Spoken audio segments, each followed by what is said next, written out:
우리 하나님이 주시는 분이시기 때문에 그렇습니다.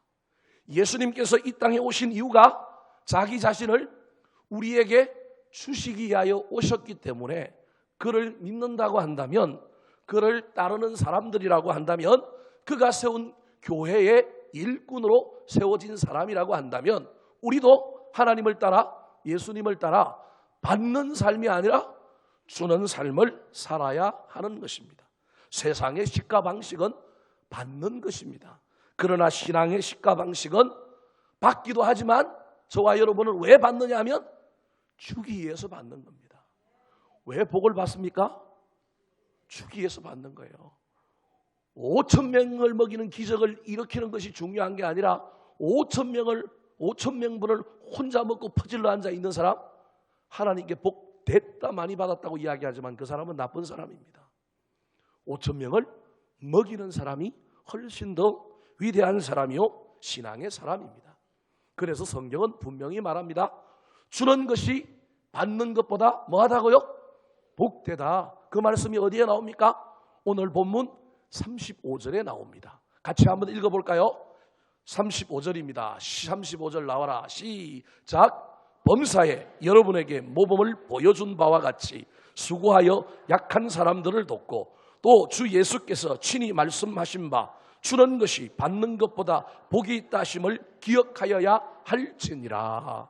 성경에 복에 대한 이야기가 많이 나오는데 그 복에 대한 이야기 가운데 가장 중요한 것이 마태복음 5장 3절부터 10절에 나오는 예수님께서 산 위에서 말씀하신 팔복이라고 하는 것이 나옵니다. 팔복은 어떻게 시작합니까? 심령이 가난한 자는 복이 있나니 천국이 저희 것이며 애통하는 자 위로를 받고 온유하는 자 땅을 기업으로 받고 의에 줄이고 목마른 자 배부르고 긍휼히 여기는 자 긍휼히 여김을 받고 마음이 청결한 자 하나님을 보고 합평케 하는 자 하나님의 아들이라 일컬음을 받을 뿐만 아니라 을을 위하여 박해받는 자는 그래도 복이 있는데 천국이 그의 것임이라. 이것이 팔복입니다. 근데 성경은 팔복만 있는 것이 아니라 팔복의 플러스 원에서 몇 복이 있다고요? 구복이 있는데 그 구복이 바로 방금 읽었던 사도행전 20장 35절 말씀에 나오는 주는 것이 받는 것보다 복되다. 이게 우리 예수님이 하신 말씀이라는 것입니다.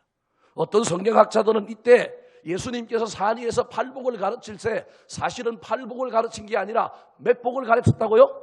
구복을 가르쳤는데 제자들이 받아쓰기를 하다가 수첩에 옮겨 적다가 바람이 휙 부는 바람에 종이가 넘어가 버려가지고 마지막 구복은 까먹었다가 구전으로 전해 내려오는 것을 바울 사도가 듣고 이것도 예수님이 말씀하셨다 그렇게 말했더니 누가복음과 사도행전의 저자였던 누가가 그것을 기록하여 남기고 있다라고 하는 전설 따라 삼천리의 이야기가 교회 역사에 전해 내려오고 있습니다. 분명히 주는 것은 받는 것보다 복되다고 한 것은 누가 하신 말씀이라고요? 예수님께서 하신 말씀이라는 것입니다. 이 말씀은 받기만 좋아하는 우리 인간들에게는 폭탄과도 같은 말씀입니다. 사람들은 대부분 받는 것을 복이라고 합니다. 주는 것을 복이라고 말하지 않습니다. 그러나 우리 주님은 역설적으로 주는 것이 복이다 그렇게 말하고 있습니다. 저는 우리 덕양중앙교회가 이 말씀을 소유한 교회가 되었으면 좋겠습니다. 우리 덕양중앙교회의 성도님들이 이 말씀을 품고 각자의 삶의 현장에서 이 말씀이 정말로 살아있는 하나님의 말씀인지 정말로 주는 자가 복을 받는지 실험해보고 간증할 수 있게 되기를 축원합니다. 특별히 이번에 위임 목사가 될 저와 새롭게 세워질 여러 임직자들이 주는 것이 우리의 사명임을 알고 그 길을 걸어가시기 바랍니다. 기독교는 역설의 종교입니다. 죽으면 삽니다. 던지면 도로 찼습니다. 주는 자가 받는 자보다 훨씬 더 복을 받습니다. 오늘 본문 말씀은 바울이 에베소 교회의 직분자들인 장로들을 불러서 그들에게 자기가 그동안 살아온 삶을 총정리하면서 내 삶이 이러했다. 너희들도 내 삶을 따라 살았으면 좋겠다. 그렇게 유언처럼 설교하고 있는 말씀입니다. 오늘 본문 말씀을 상고할 때 우리도 은혜 받고 다시 한번 구복의 놀라운 진리를 깨달아 그 구복의 길을 걸어가는 주는 것이 받는 것보다 복되다는 것을 실천하고 체험하는 저와 여러분의 남은 생애가 되시기를 예수님의 이름으로 축원합니다. 자, 그렇다면 주는 자가 받는 자보다 복되다고 하셨는데, 그렇다면 구체적으로 우리가 주어야 할 것은 무엇일까요? 무엇을 주는 자가 복된 자일까요? 따라 하시겠습니다. 복음을 주어야 합니다. 여러분은 시원하죠? 오늘 습도가 많고요. 우리 교회가 이게 앞으로 모든 공기가 몰리는 시스템이다 보니까 강대상은 지금 여름입니다. 여름. 여러분 잘 모르시겠지만 저는 막 땀이 지금 삐질삐질 납니다. 한 번 더 따라 하실까요? 복음을 주어야 합니다. 주는 자가 받는 자보다 복된데요, 저와 여러분이 주어야 할 것이 많아요. 돈도 줘야 되고 빵도 줘야 되고 사랑도 줘야 되고 여러 가지 주어야 될 것이 많은데요, 오늘 본문 말씀은 사도 바울이 예배소 교회의 직분자들, 일꾼들, 장로들을 불러서 세우면서 하고 있는 말이에요. 그 직분자들에게 제일 먼저 뭘 주라고 얘기하고 있냐면 복음을 주는 사람이 되라는 거예요. 돈도 주고 사랑도 주고 구제도 하고 여러 가지 해야 될 것이 많지만 교회에 세워진 일꾼들이 세상을 향하여 주는 것이 받는 것보다 복되다는 것을 경험할 때 제일 먼저 뭘 주고 경험해야 되느냐면 복음을 주고 그 주는 것이 복되다는 것을 경험하라고 말하고 있습니다. 왜냐하면 세상에 줘야 할 것들이 많이 있지만 생명을 구원하는 것, 영혼을 구원하는 것이 최고의 가치이기 때문에 그렇습니다. 사도 바울은 복음을 전하는 일에 평생을 미쳐 산 사람입니다. 때로는 도래를 맞고 때로는 태장을 맞았습니다. 죽을 뻔한 적이 한두 번이 아니었습니다. 배가 파선하여 캄캄한 흑암 중에서 일주일을 보낸 적도 있습니다. 목이 마르고 밥 굶기를 밥 먹듯이 했습니다. 그런 상황 속에서도 그는 복음을 향한 열정, 복음을 다른 사람에게 주는 그 사명을 잊어버리지 아니하였습니다. 복음에 미친 사람, 복음의 강인으로 살았던 사람이 바로 이 사도 바울입니다. 그가 자신의 삶을 그래서 뭐라고 얘기합니까? 24절, 25절 말씀 같이 한번 읽어보겠습니다. 시작! 내가 달려갈 길과 주 예수께 받은 사명 곧 하나님의 은혜의 복음을 전하는 일을 마치려 하면은 나의 생명조차 조금도 귀한 것으로 여기지 아니하노라. 보라, 내가 여러분 중에 왕래하며 하나님의 나라를 전파하였으나 이제는 여러분이 다 내 얼굴을 보지 못할 줄을 아노라. 뭐라고 얘기합니까? 내가 달려갈 길과 주 예수께 받은 사명 곧 하나님의 은혜의 복음을 증언하는 일을 뭐 하려고 한다고요? 마치려 한대요. 그리고 25절에는 뭐라고 얘기해요? 여러분이 다 내 얼굴을 다시는 뭐 하지 못한다?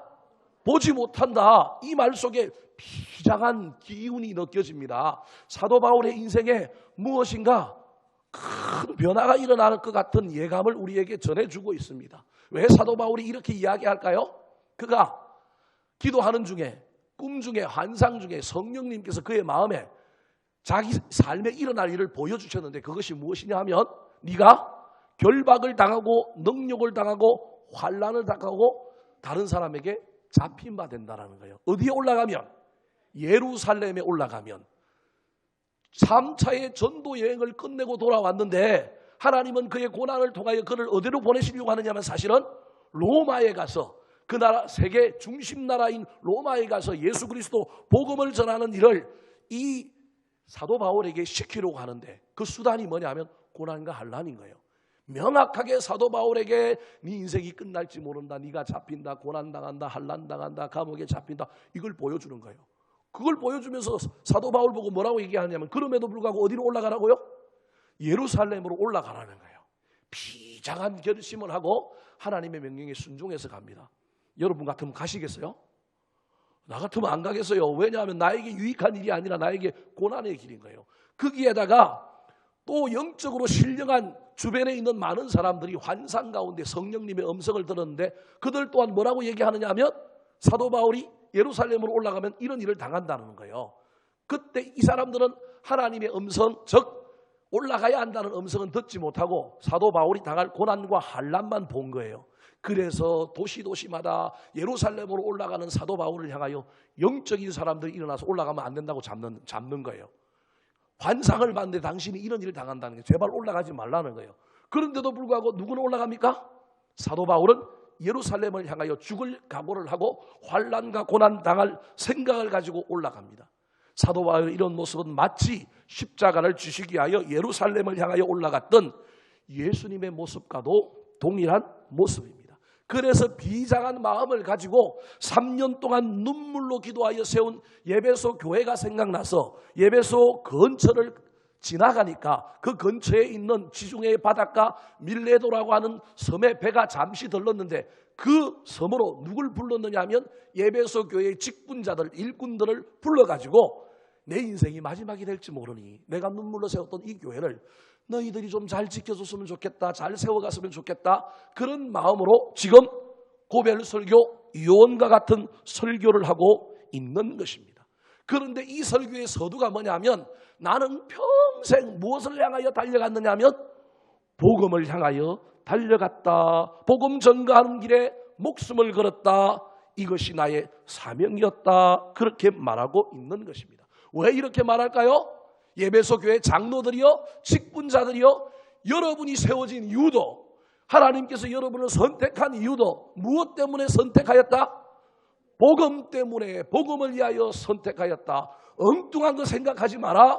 복음을 위하여 세웠다 그러잖아요. 그러면서 뭐라고 얘기합니까?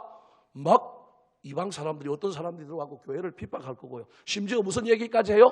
너희들 중에서도 당을 짓는 사람이 나올 거다, 이런 얘기까지 막 사도 바울이 다 해주잖아요. 눈이 있는 자들은 성경을 열어보시기 바랍니다. 거기 보면 별별 이야기가 다 나와요. 좋은 일도 있고요, 나쁜 일도 있고요, 외부에서 핍박하는 사람들이 들어올 거고요, 내부에서 심지어 세워진 여러분들 사이에도 당을 짓고 교회를 이상한 말로 어지럽힌 자도 나올 거다.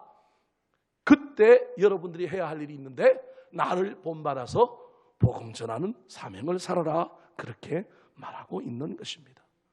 복음은 좋은 소식입니다. 좋은 소식은 전해야 합니다. 아무리 값진 보물이라도 땅속에 묻혀 있으면 소용이 없습니다. 복음이 전해지지 않으면 복음이 아닙니다. 복음이 전해질 때 능력이 나타납니다. 죄인이 꼬꾸라지고 깡패가 회개합니다. 당자가 성자가 되고 창녀가 성녀가 되는 것입니다.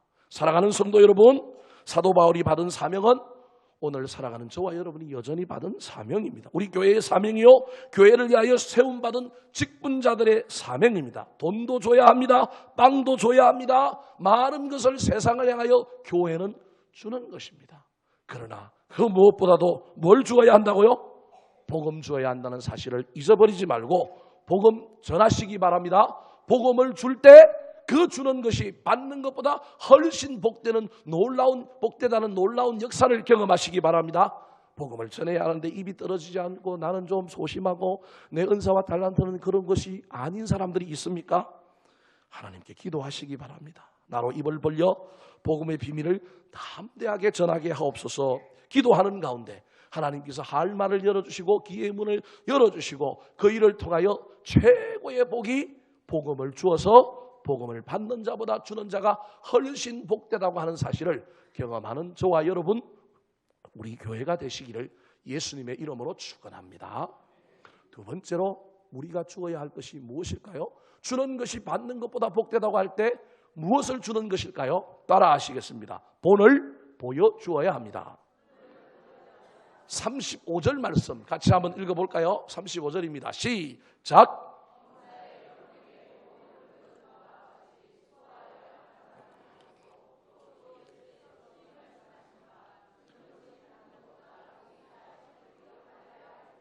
주는 것이 받는 것보다 복되다고 예수님의 말씀을 인용한 사도 바울이 그럼 무엇을 주어야 할 것인가 구체적으로 명확하게 기록하고 있는데 보십시오. 35절 상반절에 범사에 여러분에게 사도 바울이 뭘 보여주었다고요? 모본을 보여주었다. 쉽게 이야기하면 모범을 보여주었다. 그렇게 말하고 있습니다. 내가 신앙의 모범을 보였으니 너희들도 나를 따라 살면 된다. 우리 그리스도인들이 남에게 줌으로 복을 받아야 하는데 주어야 할 것은 복음도 주어야 하지만 뭘 주어야 한다고요? 삶의 모범을 보여주어야 한다는 것입니다. 삶의 모범을 보이는 것 쉬운 일일까요?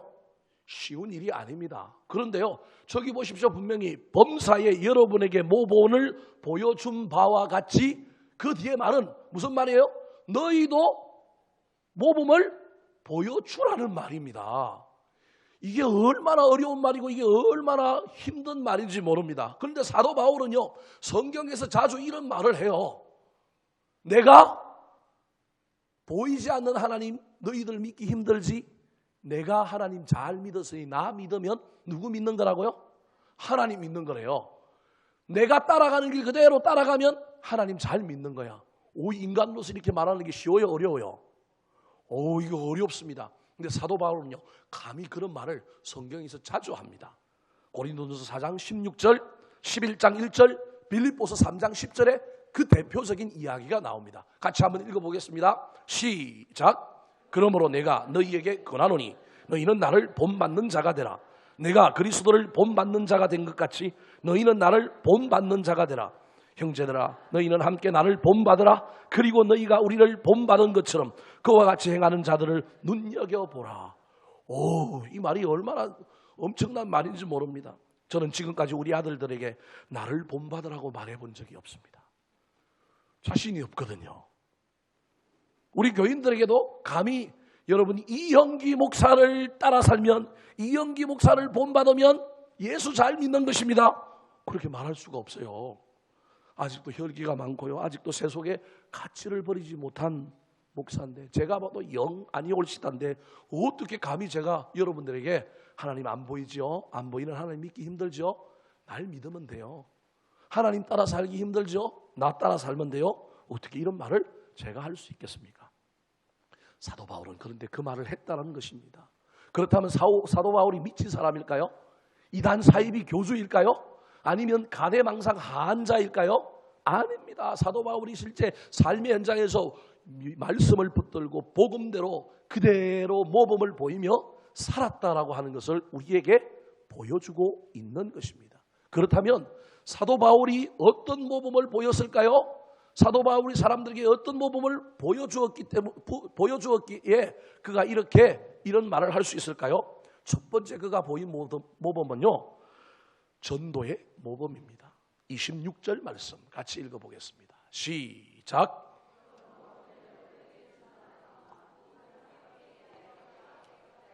저기 보니까 모든 사람의 피에 대하여 내가 뭐하다고요? 깨끗하다, 그렇게 말하고 있습니다. 이게 무슨 말일까요? 이것은 구약의 예언자와 선지자들이 백성을 깨우치고 하나님께로 돌아오게 하여야 할 책임이 있는데 그 책임을 다하지 않고 나팔수로서 나팔을 제대로 불지 아니하여서 그들이 죄악 중에 죽게 되면 하나님이 그들의 핏값을 누구에게 찾겠다고요? 선지자와 예언자들에게 찾겠다라고 말씀하셨습니다. 그게 에스겔서 3장 16절로 19절에 나오는 말씀입니다.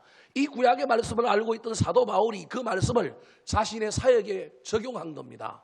자신의 사역에 적용하여 나는 모든 사람에게 신실하게 최선을 다하여 복음을 전하였기 때문에 혹 그가 그 복음을 받아들이지 않고 지옥 갔을지라도 내 잘못이 아니라 누구 잘못이다?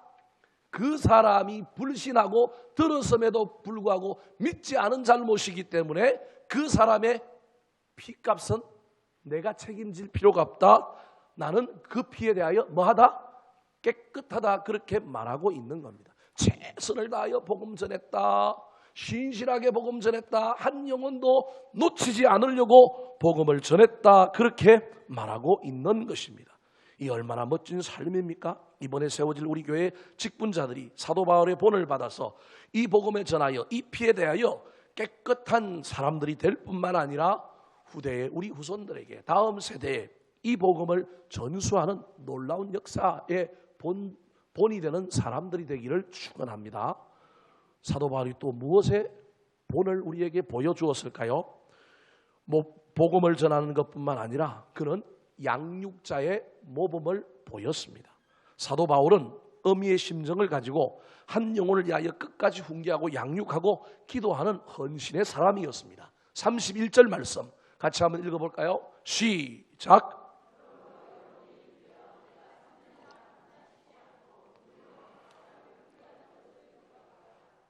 사도 바울은 복음 전도의 본을 보였을 뿐만 아니라 눈물의 모범, 양육의 모범을 보였습니다. 사도 바울이 에베소 교회에 몇 년 있었다고요? 3년 있었습니다. 사도 바울이 3번에 걸쳐 전도 여행을 갈 때요, 각 도시를 순회하며 도시 선교를 합니다. 그런데 한 도시에 그렇게 오래 머물지 않습니다. 어떤 날은 하룻밤 자고 떠납니다. 그래도 복음이 받아들여지고 그 훗날 교회가 세워지는 놀라운 역사가 있었습니다.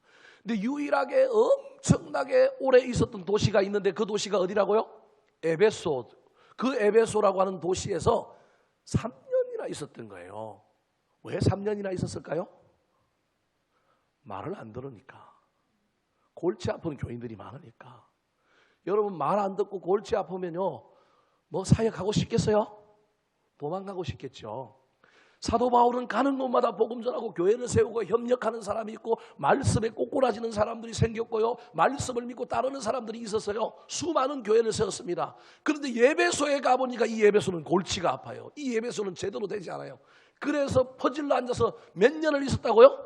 3년이나 있었던 거예요. 돌 같은 심령의 교인들이 너무 많아서 그들과 목회하는데 이 목회가 너무 힘드는 거예요. 저 같으면 도망갔을 텐데 도망을 안 가고요, 끝까지 그들과 씨름한 거예요. 그래서 몇 년 만에 그 사역을 완성한 거예요? 3년 만에. 여러분 사도 바울이 오늘날 목회자들처럼 한 지역에 목회를 하는 사람이 아니라 순회 전도자인데요, 그 사람이 3년 동안 예배소 교회에 있었다? 예배소 교인들 별난 교인들이라는 걸 다 알 수 있습니다.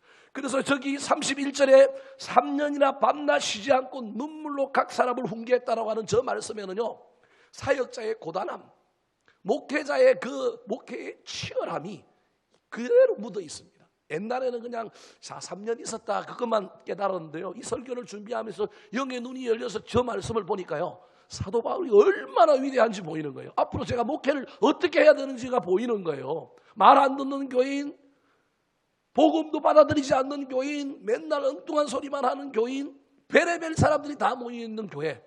사랑을 줘도 안 되니까 심지어 뭘 줬다고요? 훈계를 했대잖아요. 말로 해도, 사랑을 해도 안 되니까 훈계까지 하는 거예요. 그런데 그 훈계해도 안 되니 뭐까지 했다고요? 눈물까지 흘렸다라는 거예요. 이 눈물은 사람을 향하여 흘린 눈물인 동시에 누굴 향하여 흘렸을까요? 하나님 앞에 나아가서 눈물로 기도하며, 하나님, 내가 별수를 다 썼는데, 내가 3년이나 쎄 빠지게 고생했는데 하나님, 하나도 인간들이 변하지 않아요. 하나도 뭐가 되지 않아요. 내 능력은 여기까지입니다. 누가 하셔야 됩니다?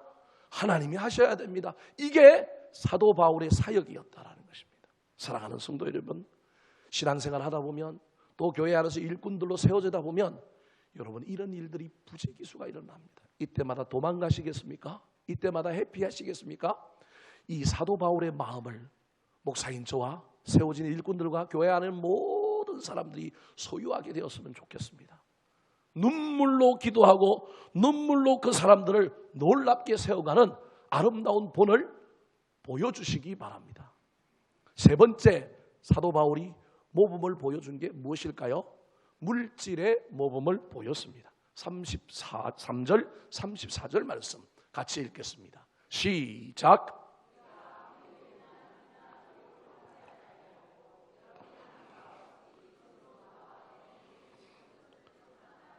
사도 바울은 은이나 금이나 의복을 탐하지 아니하였다는 거예요. 사역자로서 검소하게 심플 라이프를 살았을 뿐만 아니라 그가 선교하는 그 선교비를 후원만 받은 것이 아니라 심지어 자기뿐만 아니라 자기와 동행하는 사람들의 그 선교비를 어떻게 했다고요?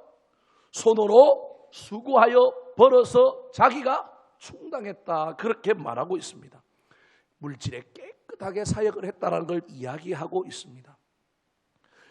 물질에 깨끗하지 못하면 지도자들이, 세움받은 일꾼들이 반드시 문제가 생기게 됩니다. 오늘날 한국교회의 문제가 무엇입니까? 목사들이 이 탐욕에 물들기 시작했습니다. 목사가 왜 목사가 되었습니까? 잘 먹고 잘 살기 위해서 목사하면 안 됩니다. 여러분 자식들 중에 혹시 신학교 보낼 마음이 있으면요, 부모들이 그 아이들 책임질 생각하고 기도 열심히 하고 돈 많이 벌어야 됩니다. 무슨 말씀이 이해되십니까? 그 생각 안 하고는 신학교 보내지 마십시오. 목사들은 잘 먹고 잘 살 수가 없어요. 잘 먹고 잘 사는 것은 문제가 있습니다, 분명히. 그렇다고 굶어 죽어야 한다는 얘기는 아니에요, 여러분. 목사들은 돈 벌기 위해서 사역하는 것이 아니라 사역하다 보면 그것을 귀하게 여기는 성도들이 후원하고 도와서 하나님께서 까마귀를 보내어서 엘리야를 먹였던 것처럼 수많은 까마귀를 통하여 사는 것입니다. 그런데 그 까마귀들이 없다고 목사가 탐욕하기 시작하고 까마귀가 있음에도 불구하고 욕심을 부리기 시작하면 그것은 문제입니다. 오늘날 수많은 물질에 물들어버린 지도자들과 교회 안에 일꾼들이 얼마나 많이 있습니까? 내가 교회 덕을 보면 될까요? 안 될까요? 안 됩니다. 교회가 누구 덕을 봐야 돼요? 내 덕을 봐야지요. 그게 복의 원리입니다. 성도들과 교회가 내 덕 보게 해달라고 여러분 소망하시고 살기 바랍니다. 그러나 교회 안에서 내가 교회 덕 보려고 생각하면 큰일 납니다. 사무엘은 이스라엘의 위대한 영적인 스승이요 선지자였습니다. 이스라엘을 수십 년간 다스리다가 마지막 퇴임을 할 때 사울 왕에게 기름 부어 왕으로 세우고 난 다음에 역사의 뒤편으로 사라질 때 백성들 앞에서 고별 설교를 하는데요. 그 고별 설교가 무엇인지 아십니까? 사무엘상 12장 3절 말씀입니다. 같이 읽어보겠습니다. 시작.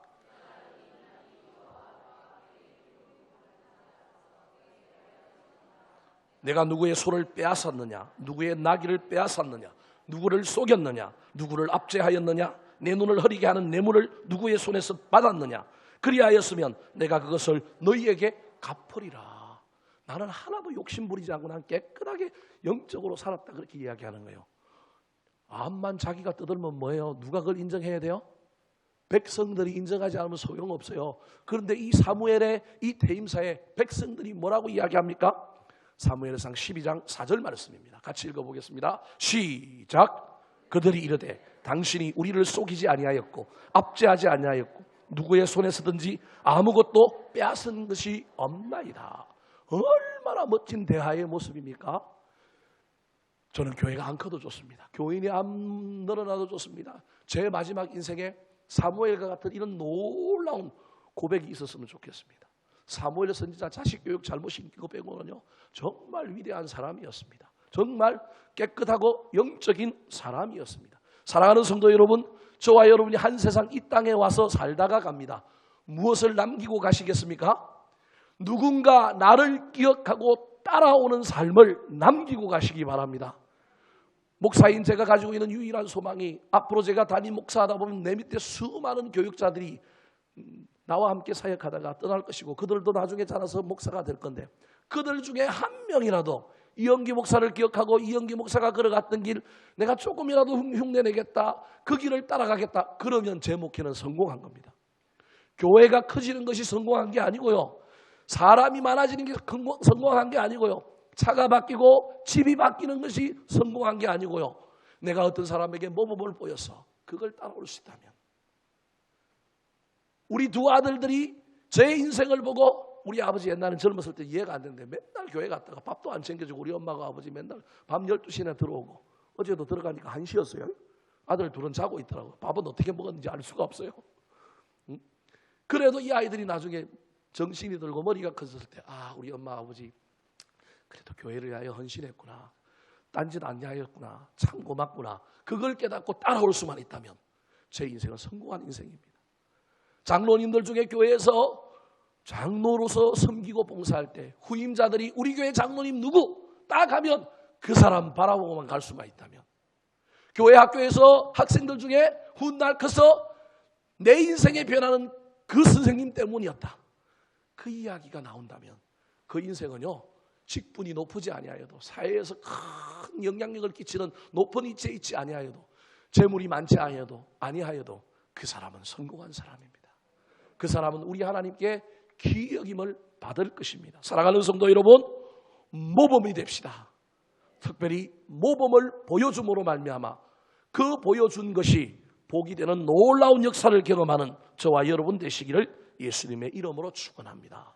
마지막으로 주는 것이 받는 것보다 복되다고 할 때 우리는 무엇을 주어야 할까요? 첫 번째 뭘 주어야 한다고요? 복음을 주어야 합니다. 두 번째 뭘 주어야 할까요? 모범을 보여줘야 합니다. 이제 세 번째 뭘 주어야 할까요? 돈을 줘야 돼요. 이제는 직설법으로 얘기하면 이제 돈을 줘야 돼요. 여러분, 복음 주고 모범 주고 세 번째 뭘 줘야 된다고요? 물질을 줘야 돼요. 그걸 제가 바꾼 말이 저거예요. 따라 하시겠습니다. 약자에게 도움을 주어야 합니다. 구약 성경에 보면 대표적인 사회적 약자들이 세 종류의 사람들이 등장합니다. 그것을 일명 하나님의 3대 패밀리 그렇게 이야기합니다. 하나님이 가족이라고 말하는 사람들이 있어요. 그 사람들이 누굴까요? 시편 68편 5절, 출애굽기 22장 22절 말씀 같이 한번 읽어보겠습니다. 시작.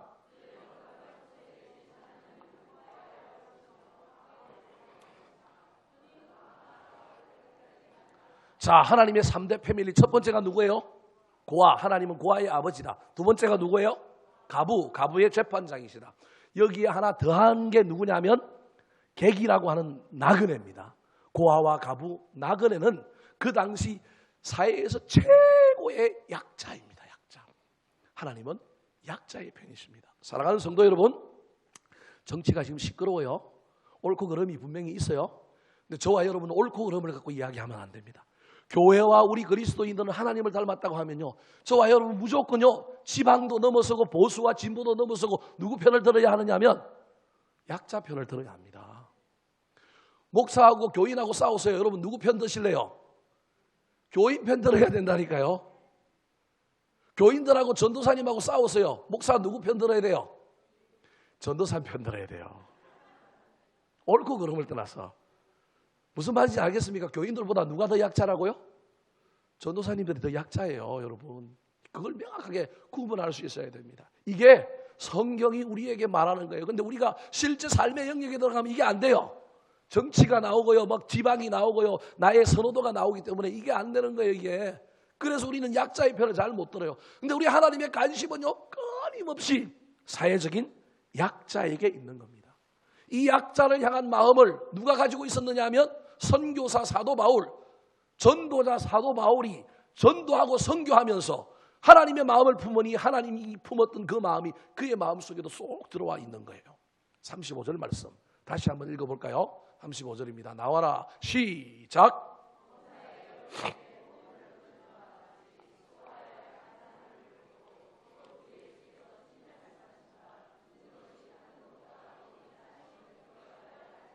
주는 것이 받는 것보다 복되다고 하면서 사도 바울이 나는 본을 보였다라는 거예요. 그런데 본을 보였을 뿐만 아니라 또 뭐라고 얘기하고 있어요? 수고하여 약한 사람들을 도왔다라는 거예요. 약자들을 도왔다라는 거예요. 이분이 도움을 받아야 되는 사람입니까? 도움을 줄 사람입니까? 잘 몰라요. 여러분, 선교사가 도움을 줄 사람들입니까? 도움을 받아야 될 사람입니까? 둘 다 틀렸어요. 둘 다 해야 될 사람이에요. 저와 여러분이 도움을 받아야 할 사람입니까? 도움을 주어야 할 사람입니까? 둘 다 해야 될 사람이라니까요. 저와 여러분 이 생각이 별로 없어요. 저기에 보면, 화면 다시 보여주세요. 35절. 저기에 보면 사도 바울이 약한 자를 도왔는데요, 그냥 도운 게 아니고 어떻게 도왔어요? 수고하여 도왔습니다. 그 말은 무슨 말이냐면 돈이 남아 돌았어. 무엇인가 풍족해서 흘러 넘쳐서 도운 게 아니라는 거예요.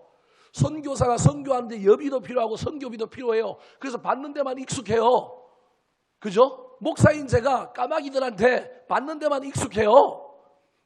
그렇게 살면 큰일 난다니까요. 그래서 제 평생의 소원이 뭐라고요? 우리 교인들한테 밥 한 번 사는 게 제 평생의 목적이라니까요.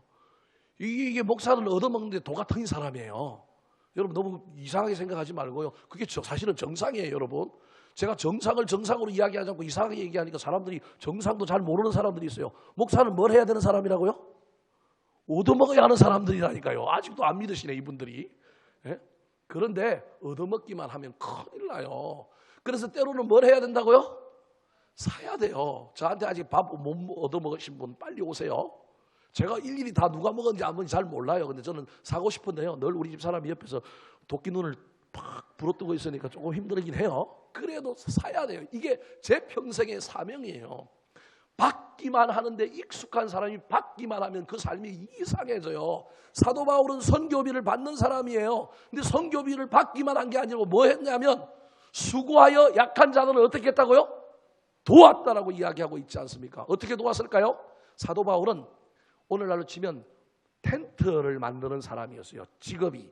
원래 그 손기술이 있어서 텐트를 끼워가지고 그걸 팔고 그걸 수리해주고 거기서 나오는 돈으로 선교비를 충당하며 산 것입니다. 그런데 이 선교비를 충당하여 사는 동안에도 그가 선교지를 돌아다닐 때 선교라고 하는 전용 목적뿐만 아니라, 물론 오늘날 넓게 보면 구제도 선교이긴 하지만 직접적인 선교비 지출이 아닌 사역지 지나가다 보니까 힘든 사람들이 눈에 보여서 간접적인 선교비 지출을 했다 안 했다? 했다라는 거예요. 이게 얼마나 사도 바울 마음속에 이 두 삶이 조화를 이루고 있는지 모릅니다. 저와 여러분의 삶에는요, 돈이 남아도 와서 구제할 수는 없어요. 세상에 그런 사람 있으면 나와보라 그래요. 부자한테 물어봐요. 돈이 남아 도는가? 안 남아 돌아요. 사람은 절대 그럴 수가 없어요. 그래서 있는 중에 수고하여 벌기도 하고 애를 써서 돕는 것입니다. 심지어 사도 바울은 예베소라고 하는 도시에서 예베소 교회를 3년 동안이나 사역할 때 거기서 뭘 만들었냐면 두란노 서원이라는 걸 만들어요. 오늘날로 치면 신학교예요. 신학교. 근데 이 두란노 서원이라고 할 때 이 두란노는 사람 이름입니다. 두란노라고 하는 예베소 지역에 있는 율법 랍비의 이름이 두란노입니다. 이 사람이 자기 랍비 학교가 있는데 이 랍비 학교에서 오전에 아이들과 어른들을 데리고 성경 구약을 가르치는 성경 학교를 열었어요. 그런데 중건동 지역에는 낮에는 덥기 때문에 할까요? 안 할까요? 안 해요. 오침을 자거나 전부 빨리 집에 보내요. 그리고 또 오후에 저녁 늦게 모이거나 이래요. 그때 비어있는 그 두란노 랍비 학교를 임대료를 내고 누가 빌린 거예요? 사도 바울이 빌린 거예요. 빌려가지고 거기서 아무도 오지 않는 시간대, 그 뜨거운 시간대 예수 믿는 사람들 불러 모으고 좀 지도자가 될 만한 사람 불러 모아가지고 그때 신학교를 열었는데 그 신학교가 바로 두란노 서원인 겁니다. 그때 그가 사람들 불러 모아가고 임대료 냈을 거예요. 그때 공부를 하려면 직업을 전폐하고 와야 될 사람들이 있었을 거예요. 장학금도 주었을 것입니다.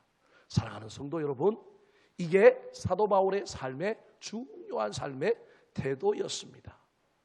예수님도 우리를 향하여 뭐라고 얘기하느냐 하면 약한 자를 도우라고 말하고 있습니다. 마태복음 25장 35절 36절 말씀입니다. 같이 읽어보겠습니다. 나와라. 마태복음 25장 35절 36절 나와라. 예, 시작.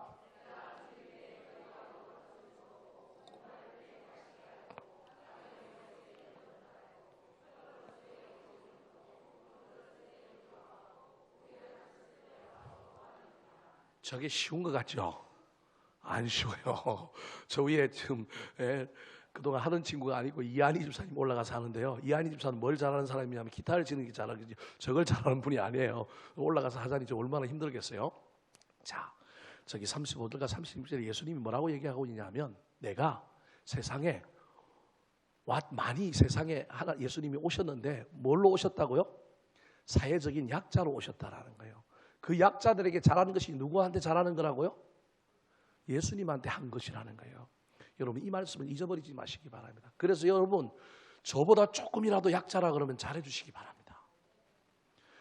사람은 세상은요 강자에게 약하고 약자에게 강한 것이 세상의 논리예요. 근데 저와 여러분 예수 믿는 사람은 거꾸로 살아야 돼요. 강한 사람들에게 대드시기 바랍니다. 말이 좀 이상합니까? 제가 이상한 이야기라고 여러분 뭐 헷갈릴지 모르겠는데요. 강한 사람한테 비굴하지 마십시오. 제가 대들으라는 얘기가 비굴하지 말라는 거예요. 약한 사람에게요 갑질하면 안 됩니다. 약한 사람은 도와야 합니다. 미국인들이 무지 존경하는 사람 중에 피오렐로 라가디아라고 하는 사람이 있습니다. 화면을 한번 보여주시겠어요? 저 사람인데요. 미국 뉴욕에 가면 공항이 있는데 공항 이름이 이 사람의 이름이에요. 사람 이름이 공항 이름이 된 거라는 거예요. 얼마나 사람들이 존경하면 이 사람의 이름을 공항 이름으로 만들겠습니까? 판사로 했다가 나중에 뉴욕 시장까지 되는 사람인데요. 이 사람이 판사 시절에 어떤 일이 일어났느냐 하면 가게에서 빵을 훔치다가 붙잡혀온 노인 하나가 있었는데 이분이 적결 재판에 넘겨진 겁니다. 이때 판사가 이 라가디아 판사였는데 이 노인에게 묻습니다. 어쩌다가 빵을 훔쳤습니까? 그랬더니 이 노인이 배가 너무 고파서 사흘 동안 굶어 놓으니까 배가 너무 고픈 바람에 사람이 있는지 없는지 이게 훔치는 건지 그것도 모르고 제가 빵을 훔쳐 먹었습니다. 그래서 잡혀왔습니다.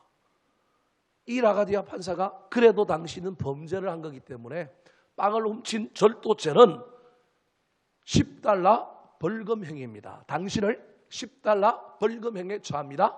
땅땅땅 망치를 쳤어요. 그 소리를 듣는 순간에 이 노인은 털썩 주저앉습니다. 왜 털썩 주저앉을까요? 돈이 없어서 빵을 훔쳐먹었는데 또 뭘 내라는 거예요? 벌금을 또 10달러를 또 내라는 거예요. 그런데 곧바로 이 라가디아 판사가 뭐라고 얘기하느냐 하면 자기 지갑에서 10불을 딱 꺼내면서 벌금 10불을 내가 내겠습니다. 왜 내가 내느냐 하면 이토록 배고픈 사람이 뉴욕 거리를 헤매고 있었는데 내가 그동안 너무 좋은 음식을 배불리 먹은 벌금이 10불이라고 하나님께서 나한테 음성을 들려주셨기 때문에 약자를 돌보지 못한 내 벌금이 10불이요 하고 낸 겁니다. 그러면서 그 재판에 온 방청석에 있는 방청객들을 향하여 여러분도 혹시 나와 똑같이 벌금을 내고 싶은 사람이 있다면 지금 모자를 돌릴 테니까 그 모자에 뭘 내라고요? 약자를 돌보지 못한 벌금을 내십시오. 그래서 모자가 돌아갔는데요. 몇 불이 거쳤느냐 하면 47불이 걸렸어요. 얼마 안 된 돈이에요 사실은. 47불이 걸쳤는데 그 돈을 이 라가디아 판사가 이 노인에게 주면서 이 돈 가지고 새로운 삶을 시작하십시오. 훔치지 마시고 당신도 받았으니 받은 것 다른 사람에게 나누어주는 삶을 살 수 있도록 이 돈을 가지고 최선을 다하여 사십시오. 그리고 재판장을 떠나버렸습니다. 이 노인은 한참 동안 그 모자에 있는 돈을 붙들고 눈물을 흘리면서 그 돈을 가지고 새로운 삶을 살았다는 유명한 이야기가 있습니다. 사랑하는 성도 여러분, 약자를 도우면요 한 사람을 새롭게 만듭니다. 약자를 도우면요 그 돕는 것이 헛것이 되는 것 같지만 그렇지 않습니다. 더 놀라운 은혜가 됩니다. 예수님도 예수님의 제자들을 파송하여 보낼 때 뭐라고 얘기하셨는지 아십니까? 마태복음 10장 9절 말씀 같이 한번 읽겠습니다. 시작.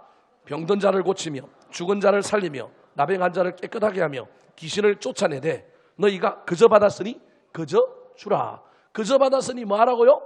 그저 주라는 것입니다. 주면 마이너스가 되고 가난해질 것 같지만 그렇지 않습니다. 잠언 11장 24절 25절 말씀 시작.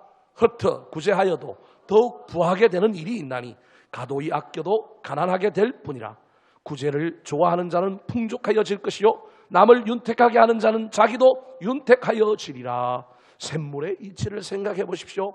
퍼내면 샘물은 어떻게 될까요? 또 솟아나서 고이게 되어 있습니다.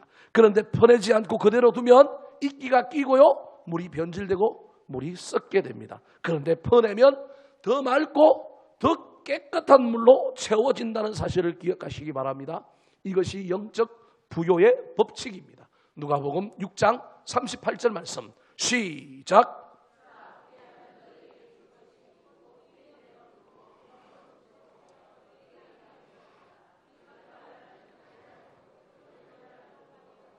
주라 그리하면 너희에게 줄 것이요 후이되어 누르고 흔들어 넘치도록 너희에게 뭐하리라? 안겨주리라. 사랑하는 성도 여러분, 이 말씀을 붙들고 살아봅시다. 복음도 주고요 모범도 주지만 물질을 우리의 가지고 있는 소유들을 나누어서 연약한 자들, 약한 자들, 아픈 자들, 필요한 자들에게 저와 여러분이 까마귀가 되어서 도움으로 말미암아 그도 살리고 하나님께서 또 채워주시고 더 복을 주는 놀라운 역사를 경험하는 저와 여러분의 남은 삶이 되시기를, 특별히 우리 직분자들이 그런 삶을 살게 되시기를 예수님의 이름으로 축원합니다.